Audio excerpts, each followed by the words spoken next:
What would happen if you replaced Kid and Zoro in the fights against King and Big Mom respectively? I saw the guys on the One Piece Talk podcast talking about this, and I really didn't agree with a good amount of their takes, but let me get into what I think would actually happen if these two were to fight different people. Starting with Kid if he were to fight King instead of Zoro, because they were saying that Kid has no way to beat this dude, and I'm like, have we been watching the same anime? While it's true that when King has the flames on, you'll find very few moves in the series that can actually do damage to him, believe it or not, he is still able to be damaged with the flames on. Lunarians are all able to still be damaged with the flames on. It just takes a ridiculous amount of power to do it. And to understand this, you don't gotta look no farther than Zoro versus King. Because the fight got to a point where King and Zoro are fighting each other and King's keeping the flames on, but he's blocking Zoro's hits now. And Zoro even calls him out on this, saying, "Why bother blocking my attacks? I thought they did nothing to you, unless you're scared of what I can do." Now, if Zoro is able to threaten King enough that King thinks, okay, even with flames on, I gotta block this dude because I don't want to take damage, what do you think the person that was able to break Big Mom's bones would do to him? Keep in mind, this is a Big Mom that ate a year's worth of her soul to get even stronger, so she's way stronger than the one that was on the rooftop.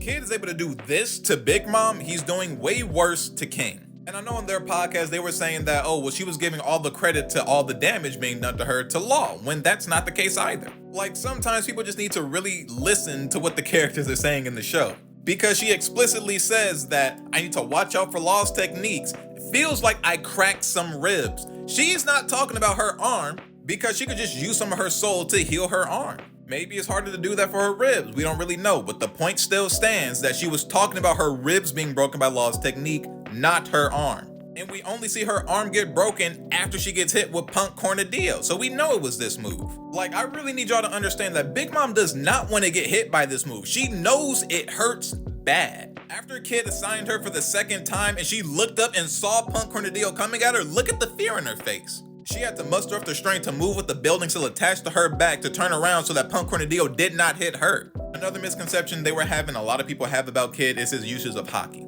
A lot of people try to say that he wasn't using it versus Big Mom, but it's like clearly showing him using it versus Big Mom here. That's because I'm pretty sure he was using haki on the horns of this thing. We see Kid using it earlier and it did not really have the horns all hokied out, but then down below we see the horns are all just black. You even see that in the anime too. And the fact that he was able to break Big Mom's bones with it, I mean, it's very clear that he was using haki. But what I'll do is extend an olive branch, because if he was not using haki, that makes Kid extremely dangerous because he was able to do this without it. Not to mention, when it comes to raw physical strength, Kid is able to overpower Big Mom on a couple of occasions. When Big Mom was in mid-sword swing about to kill Usopp and Nami, he grabbed her sword with his metallic arm and then slammed her face into the pavement. I'm not saying this did a bunch of damage, but he was overpowering her in this instance. So physically, or at least like with this Devil Fruit 2, he can output way more strength than what Zoro can.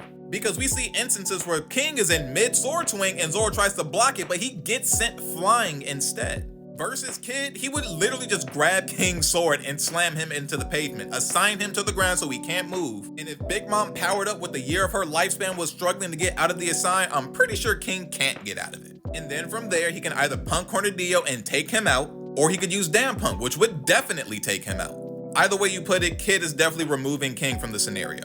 Now, how would Zoro do if he was switched with Kid in the fight against Big Mom? And honestly, they get schooled. A lot of people like to talk about haki and what Zoro can do with haki, advanced Conqueror's Code and using Conqueror's haki, and Kid can't, and they think that that means that he can do more in this fight than Kid can. No, it doesn't. Big Mom is an overpowered premier Devil Fruit user. And in order to beat her, we needed Kid and Law, two people who have really technical Devil Fruits, to actually deal with her. Keep in mind, when it comes to the homies, haki does not work on these things. We found that out when Luffy tried to attack Prometheus all the way back at Whole Cake Island. And the only reason Zoro was able to cut Prometheus is because it's a Foxfire technique.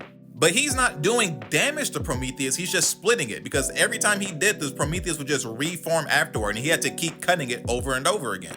Meanwhile, when it comes to Kid, after he hit Big Mom with this Punk Clash for the first time, we see all the homies on the ground after Big Mom gets up and they are KO'd. Even Hera, so Kid with his awakening is able to knock out these homies. Zoro would never be able to do this, forcing Big Mom to have to give them more life to like do more stuff and utilize more of her kit. Zoro could never force Big Mom to do more stuff like this. So the energy she had to expend in order to revive these things, she doesn't have to do that in a fight versus Zoro. She gets to keep that energy to beat their ass. Not to mention, while a lot of people for some weird reason think Big Mom is slow, she's not slow at all. Let's not forget that this is the same woman that fought Kaido for 3 days straight. So a lot of people like saying that Zoro could do all this damage to Big Mom if he lands a hit. He would still struggle to land the hit in the first place. He doesn't have moves in his arsenal like Kid that can bring her to a grinding halt and make her have to actually block a move. So versus Zoro and Law, Big Mom is way more mobile than she is versus Kid and Law. And I know some people think that if Zoro does land a clean hit, he can do a lot of damage to Big Mom. Do not forget that she's like coated in a natural armor of Haki. And not only did we learn this all the way back in Whole Cake Island, but when Kid is hitting her with the damn punk, we see the Haki flaring off of her body as she's trying to deflect this thing. She doesn't have to be glowing black like Virgo to showcase to you that she's using Haki. She's obviously using Haki on her body. And when Zoro was able to land clean hits on King with the flames off, King was able to get back up and keep the fight going. If King can do that, I know Big Mom Powered Up can do that. And going back to the speed argument for a little bit, when King does the weird stretching his face and then like shooting it forward, Zoro actually does struggle blocking this. Right here, he got grazed by it because he was having trouble with Enma, but earlier in the fight, King also does this from the skies and Zoro couldn't really do anything about it. And again, if Zoro is blocking moves from King and still getting sent flying, he cannot adequately clash with Big Mom without getting sent through the roof. So at the end of the day, I do not think that if Zoro was in place of Kid versus Big Mom with Law, they'd be able to beat her. But Kid would 100% be able to beat King with all the evidence that I just put up. So moral of this story, you gotta stop discrediting Big Mom and like trying to call her slow, say that her Haki ain't that great, or like all these other things that Zoro can do can actually hurt her, when the entire point of this fight was to showcase that we needed a lot of technical abilities to beat her. Both Kid and Law being awakened gives them so much utility and abilities to use against her and her homies in order to come out on top. As strong as Zoro is, as great as his Haki is, he just lacks way too much utility to even attempt to fight Big Mom in the first place. He can't shoot lasers like Damn Punk, which is probably like the only move on Onigashima that anybody could have done to knock her off the island other than Gear 5 Luffy. Looking at how he has to struggle to overpower and still get overpowered by King, there definitely won't be many scenarios, if any, that he'll be able to overpower Big Mom in close quarters, which he has to fight her in. And yes, I know he can send sword slashes from a distance, but Big Mom is not somebody that you can play the range game against unless you have a lot of range like Kid and Law do. Especially since Zoro cannot do anything to actually stop any of the homies. Kid can at least put Zeus or Hera in a box so that it can't go nowhere. In that regard, Zoro brings absolutely nothing to the table. This fight is more than just physical strength. If you don't have the utility and skill set to deal with all the things that Big Mom can do in combat, you got no business fighting her. That's why when it came to taking down Big Mom, the two people that fought her were the best fits for that job. Zoro's job was to take out the commander to keep him from trying to interfere with Big Mom's fight or especially Kaido's fight.